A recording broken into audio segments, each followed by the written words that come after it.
A continuación, Poder Ciudadano.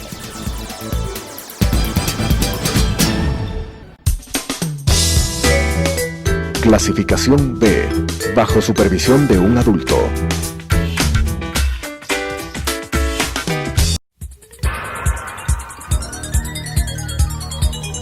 Las opiniones vertidas en este espacio por la producción y dirección del programa son de exclusiva responsabilidad de sus autores y de quienes intervienen en ellos.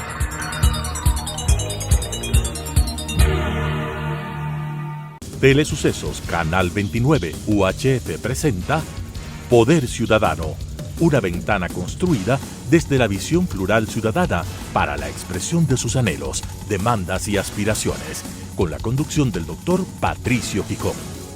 Poder Ciudadano. Cordiales saludos.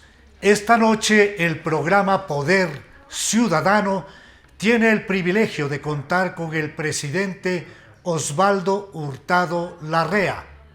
En medio de una circunstancia grave que afecta al Ecuador, yo hablo de varias pandemias: la pandemia de la salubridad pública, la pandemia de la corrupción, la pandemia que tiene que ver con la pobreza y la falta de empleo y trabajo. Estas pandemias se han juntado para provocar realmente una situación de crisis generalizada en nuestro país. Presidente Hurtado, bienvenido. ¿Cuál es su visión respecto de la situación de este momento por la que atraviesa nuestro Ecuador? Bueno, se han juntado todas las desgracias posibles en esta circunstancia dramática que vive el Ecuador, como tú lo acabas de indicar, ¿no? Comenzó con la pandemia, esto es con la crisis económica dejada por Correa. Continuó con la llegada de la epidemia, que originó una crisis sanitaria no conocida por el país.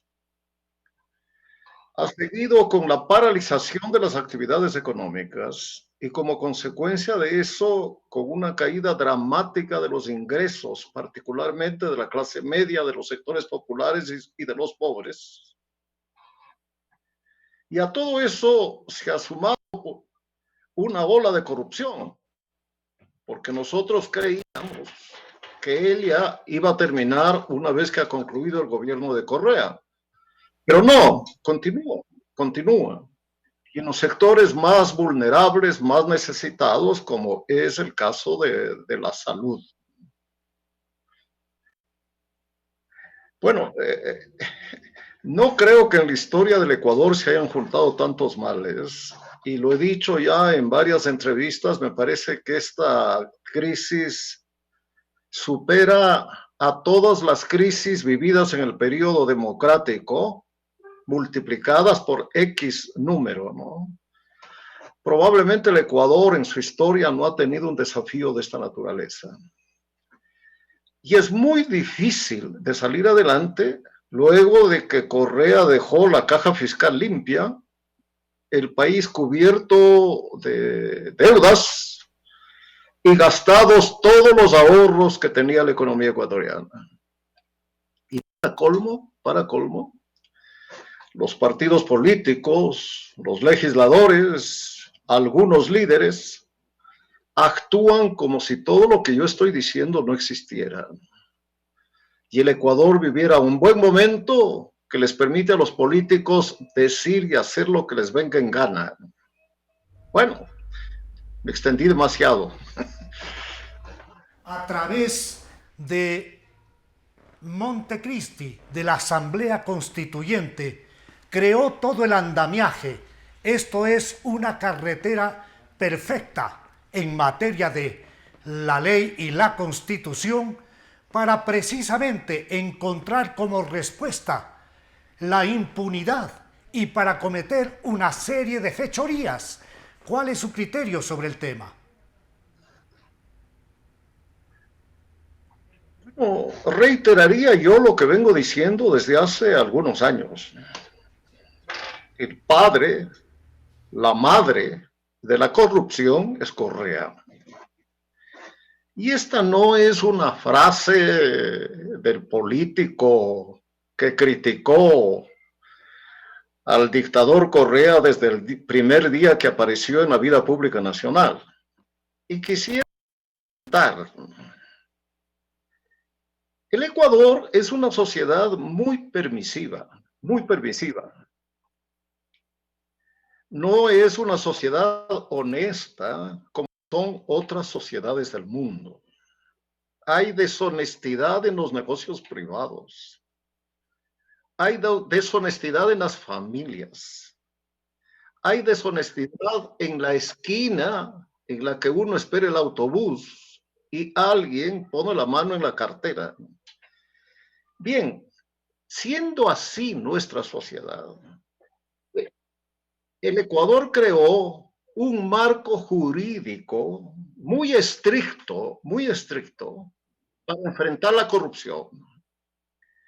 Y ese marco jurídico contemplaba la exigencia de licitaciones, de concursos de precios, para todo contrato que realizara el Estado.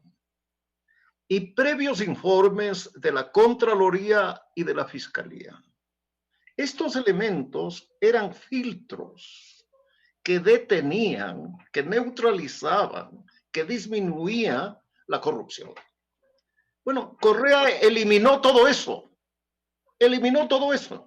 Y como consecuencia abrió las puertas para que entraran a la casa del Estado, al fisco nacional, pues una horda de asaltantes y se llevaran buena parte del dinero público. De manera que si alguien tiene que ser enjuiciado, aún en el caso, que no es verdad, que no tuviera un solo dólar mal habido en su bolsillo, aún en ese caso, Correa debería ser enjuiciado por haber creado las condiciones jurídicas y políticas para la corrupción. Que no solo fue esta, perdona que termine enseguida, que no solo fue esta, además persiguió penalmente, judicialmente, a los diputados que denunciaban la corrupción, a los periodistas que denunciaban la corrupción, a los investigadores que descubrían la corrupción y los metía a la cárcel. Sin duda, obligaba a esconderse, estamos frente, presidente Hurtado, a una dictadura populista, sin base ética, que concibió al Estado como su mayor botín, que no existía para nada ningún tipo de separación de funciones. Con una amplia mayoría después en la Asamblea, luego cooptó a la justicia inventándose esto del organismo al que le mandó a su secretario Yalc, el Consejo de la Judicatura, para manejar justicia y fiscalía. En definitiva, solamente existía la verdad oficial, que era la impuesta por esta dictadura inmoral. Y si es que a todo esto añadimos el hecho cierto de la supresión total de la libertad de expresión, estuvimos ciertamente en una dictadura con un pseudo ropaje constitucional a través de la famosa Asamblea de Montecristi. A todo lo señalado se sumó lo que tú acabas de decir, que transmitió a los correístas, vicepresidente, ministros, subsecretarios, diputados, asambleístas, funcionarios de Alianza País, les transmitió la sensación de que nada les pasaría, roben lo que roben, asalten lo que asalten, se apropien de lo que se apropien, porque como la justicia controlaba a Correa, como la fiscalía controlaba a Correa, como la policía controlaba a Correa, como la Contraloría estaba en manos de Correa y ejercida por un ladrón. Bien, nada les iba a pasar. Pero entonces Correa es el gran responsable de la corrupción. Merece ser enjuiciado aunque no tenga un dólar en su bolsillo.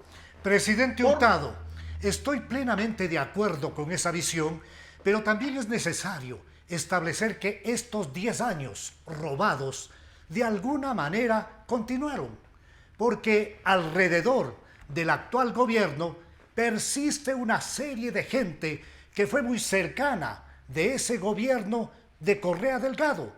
Y mucha gente dice son los mismos. Para hablar de uno de ellos, en el Instituto Ecuatoriano de Seguridad Social, cuya caja fue utilizada como caja chica o grande y se saquearon los recursos. Pues ahí está un señor Guátez, que es nada menos que el representante del Correato para hablar de uno de ellos, para hablar de otra persona. Hablemos de quien es coordinadora del aparato jurídico de la Presidencia de la República, nada menos que la doctora Joana Pesantes, que también hizo parte del Correato. Entonces, hay una serie de actores que se repiten. ¿Cómo se puede luchar y vencer la corrupción con este tipo de esquema de gobierno? Buena parte de los funcionarios del gobierno de Moreno estuvieron en el gobierno de Correa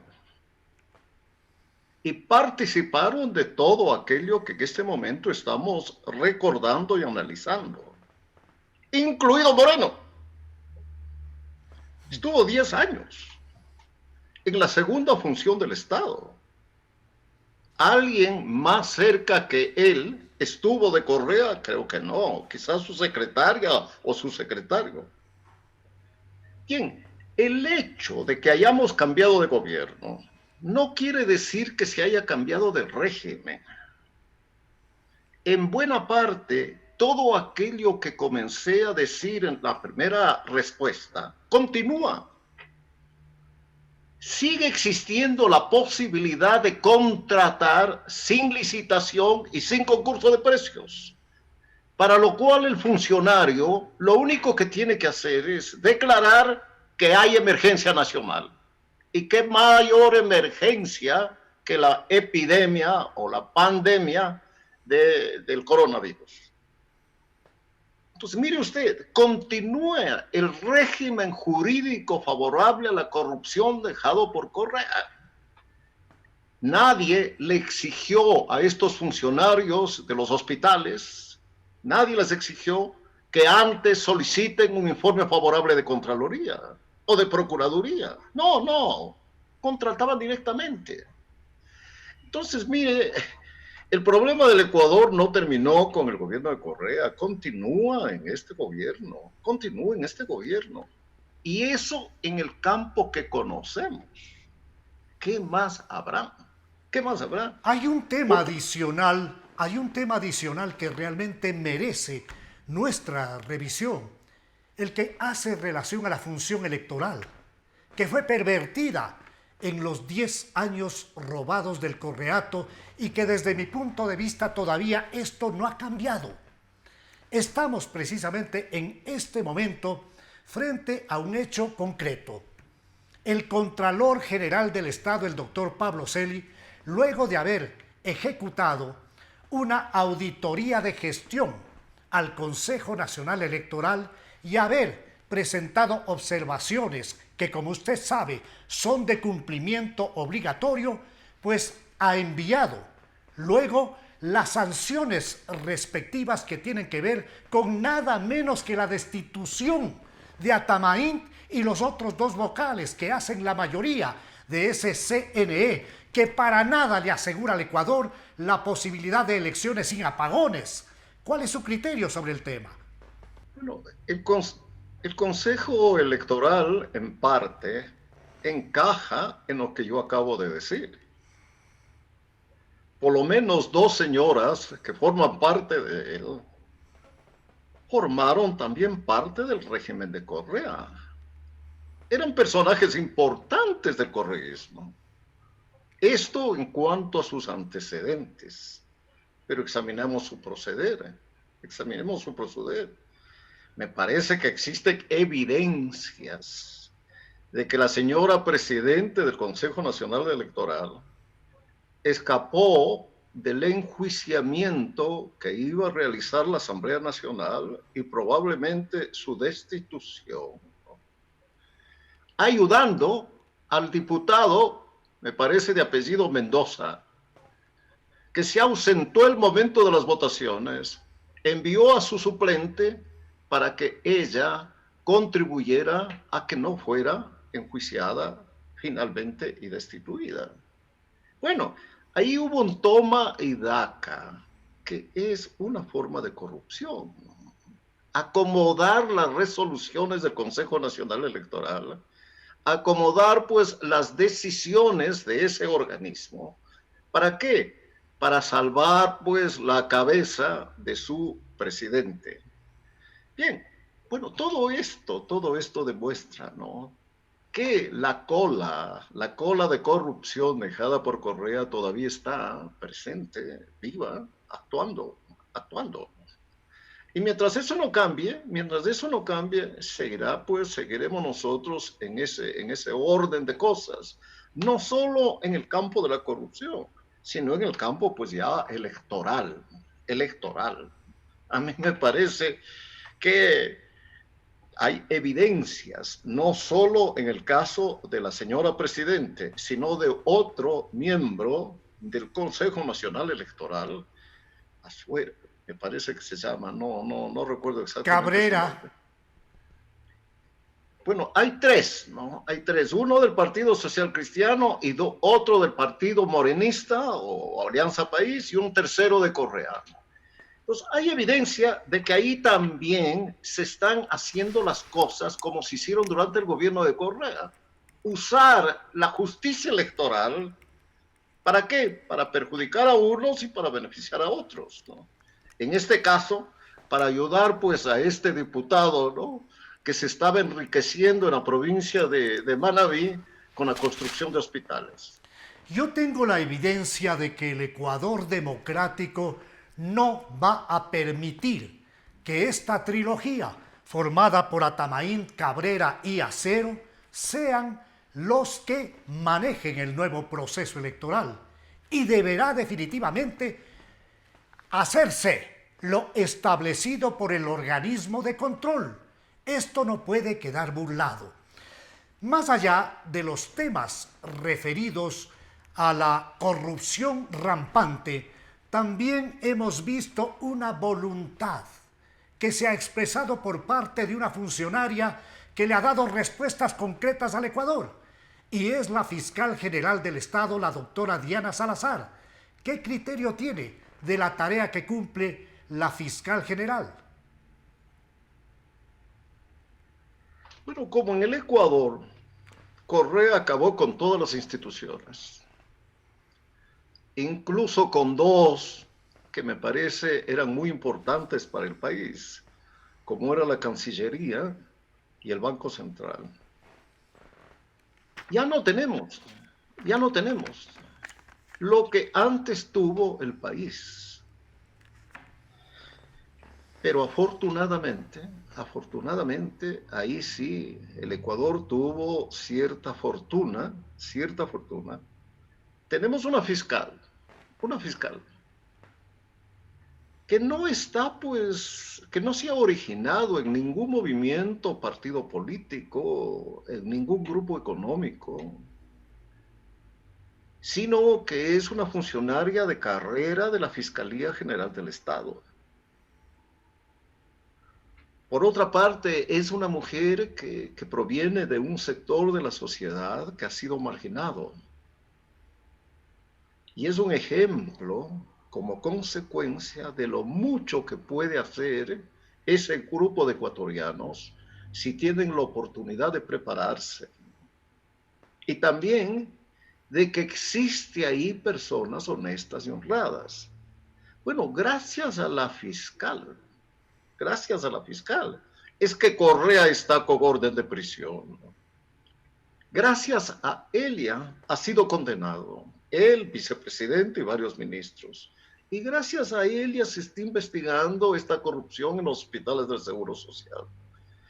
Creo que si algo podemos hacer por la señora fiscal, además de expresarle nuestra adhesión, es pedirle al gobierno que 1,000 pipones o 2,000 o al menos 500 sean despedidos y que esas partidas se asignen a la Fiscalía del Estado para aumentar el número de fiscales.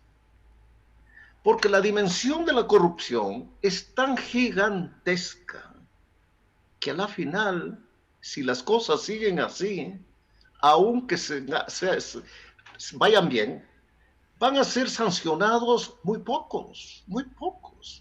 Y buena parte van a escapar simplemente porque no ha habido suficientes fiscales para que los investiguen. Es así. Bueno, es definitivamente cierto lo que afirma el presidente Hurtado. Quiero llevarle a otro de los temas que tienen que ver con una catástrofe que afronta el Ecuador y es su situación económica, la pérdida constante de empleo y trabajo que este momento ha rebasado el 60% entre desempleo abierto y subempleo, y una extendida pobreza que podría ser de alguna manera fácil caldo de cultivo para lograr lo que el Correato desde Bélgica y México añora, que es buscar el calentamiento de calles y plazas, que es buscar mediante un golpe institucional recuperar para sí impunidad. ¿Cuál es su criterio? Bueno, la pobreza va a aumentar dramáticamente. Del 20 y más por ciento de pobres que había en el país en el transcurso de este año, comienzos del próximo, habrá en el país 30 o más por ciento de pobres. Y durante el año siguiente, bien podríamos llegar a tener un 40% de pobreza. Eso significa que el Ecuador va a regresar a los años 80, a los años 70, en materia de equidad económica y de equidad social. El Ecuador había logrado formar una clase media. Quito era una ciudad de clase media. Un importante contingente de este sector social había en Ambato, Riobamba, Cuenca, Guayaquil, Machala, Manta y otras ciudades del Ecuador. En este año y en el próximo va a reducirse el número de miembros de la clase media, que dejarán de ser los tales y pasarán a ser miembros del sector popular o pobres.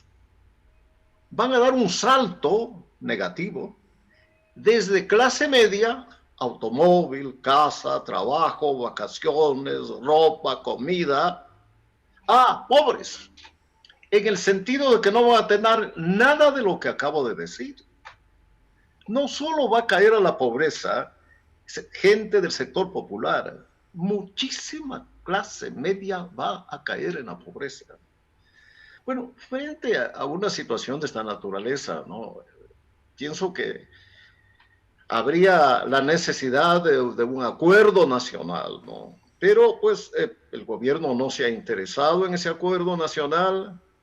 Hay partidos políticos como el Partido Social Cristiano, ¿no?, que actúa como si no tuviéramos en este momento una catástrofe económica y social.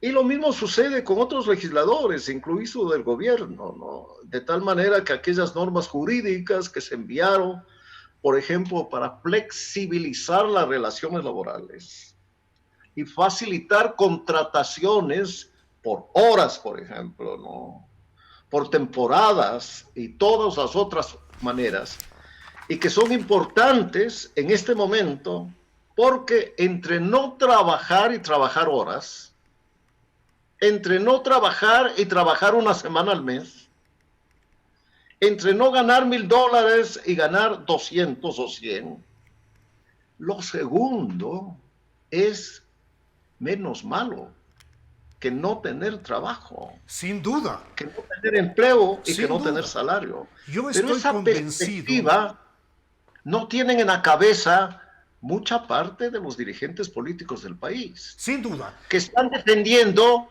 a quienes tienen trabajo.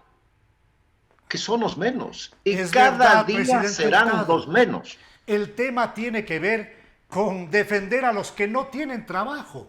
Usted topa la parte medular, es así.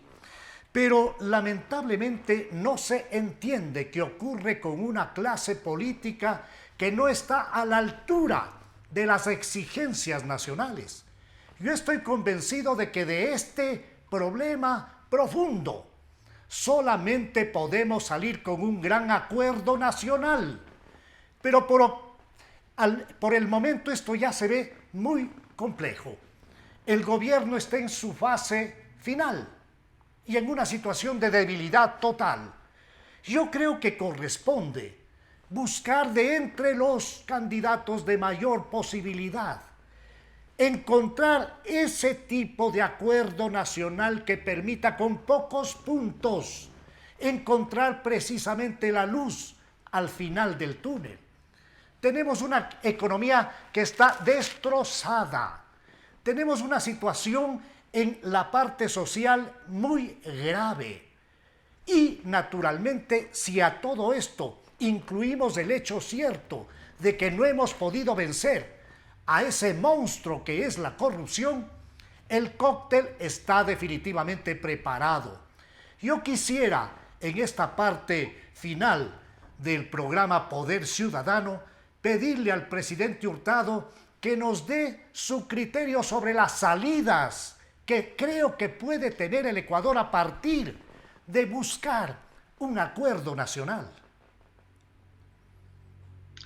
No soy optimista sobre la posibilidad de que ese acuerdo se pueda dar. Si no se dio en los meses anteriores, menos se va a dar cuando estamos ingresando ya a la campaña electoral. De manera que lo que debemos hacer es prepararnos para votar bien y para darle una mayoría amplia a quien sea elegido presidente de la República para que pueda llevar adelante un programa económico de recuperación, solo o de ser posible mediante un acuerdo nacional o la formación en todo caso de un gobierno mayoritario con una representación adecuada en la Asamblea Nacional. A propósito de esto, yo no creo, al menos en lo que tengo memoria, y son muchos años que yo llevo en la vida pública nacional, casi 60, yo no recuerdo que el Ecuador haya tenido un peor Congreso Nacional que el que tiene hoy. Una peor Asamblea Nacional que la que en este momento existe. Tuvimos asambleas y congresos nacionales con gente muy bien preparada, notables juristas, por ejemplo, buenos economistas, gente con experiencia en los asuntos del Estado. Hoy la Asamblea Nacional es un páramo. Y muchas de las decisiones equivocadas que toman no son por razones ideológicas, tampoco por razones políticas. Es por ignorancia, por falta de cultura económica, por falta de cultura política, por falta de cultura social. Bueno, elijamos para la próxima Asamblea Nacional personas mejor preparadas. Y yo haría una invocación a los candidatos. Candidaticen a personas con méritos. No candidaticen a futbolistas, a reinas de belleza, a locutores de televisión y radio. Que todos ellos sigan en sus actividades para las que están preparados, pero que no pretendan dirigir el Ecuador. Si algo hay difícil en la vida de una sociedad, es el gobierno del Estado. Es más difícil que hacer una cirugía, que enfrentar un proceso judicial, que sacar adelante una empresa. Gestionar el Estado es para los mejores. Desafortunadamente, de un tiempo para acá, la política ecuatoriana ha quedado en manos de los peores. Así es, presidente.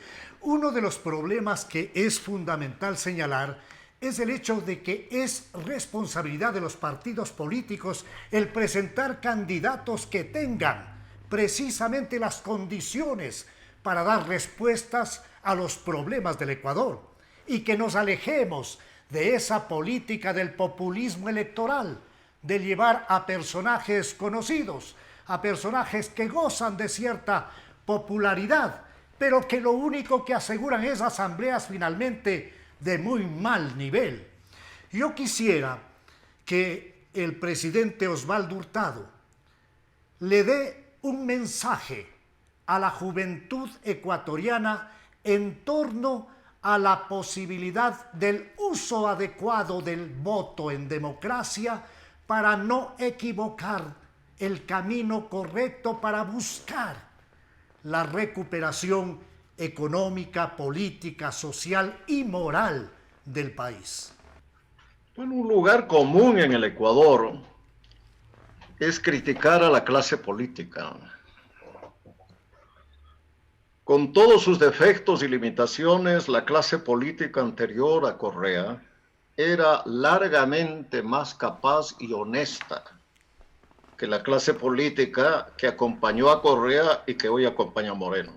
Salvo excepciones en el caso de Moreno. En el caso de Correa no hubo ninguna excepción. Bien, pero los políticos, los diputados, los asambleístas, los presidentes, los ministros, no es que vienen del planeta Marte, de alguna constelación de la Vía Láctea. No. Son ciudadanos que tuvieron en escuela, en la universidad, en su trabajo, en sus pasatiempos, contactos con muchos otros ecuatorianos. Los políticos no son diferentes a lo que somos los ecuatorianos. Los políticos siempre son el espejo de un país. Países con un gran sentido del civismo, de la honestidad, del servicio público, tiene buenos políticos. Países sin esas virtudes, como es el caso del Ecuador, no los tiene. Pero hay ecuatorianos bastante más preparados de lo que eran los mejores cuando yo era un joven, ¿no? Incluso cuando ya estaba en la madurez. Hoy tiene el Ecuador una juventud muy bien preparada, pero el problema es que esa juventud no quiere saber nada de la política. Lo último que harían en su vida es ingresar a un partido, aceptar una candidatura a la Asamblea Nacional, un ministerio de Estado, una subsecretaría. Bueno, entonces no tenemos derecho a quejarnos si los jóvenes ecuatorianos siguen procediendo de esa manera. Y lo único que hacen es escribir en alguna de las redes sociales sus angustias, sus protestas, sus demandas, sus necesidades. Tienen que ingresar a la política. La política es demasiado importante para dejarlo en manos de la gente que en este momento la tienen. Bueno, este sería mi mensaje, mi llamado final a los jóvenes que hay, inteligentes, bien preparados, honestos, patriotas. Bien, atrévanse, jóvenes, a hacer una nueva clase política, a fundar una nueva organización política y a decidir gobernar el Ecuador en los próximos 10 o 20 años. El presidente Osvaldo Hurtado Larrea ha honrado el programa Poder Ciudadano. Nos volvemos a encontrar el próximo viernes a las 21:30. Las opiniones vertidas en este espacio por la producción y dirección del programa son de exclusiva responsabilidad de sus autores y de quienes intervienen en ellos.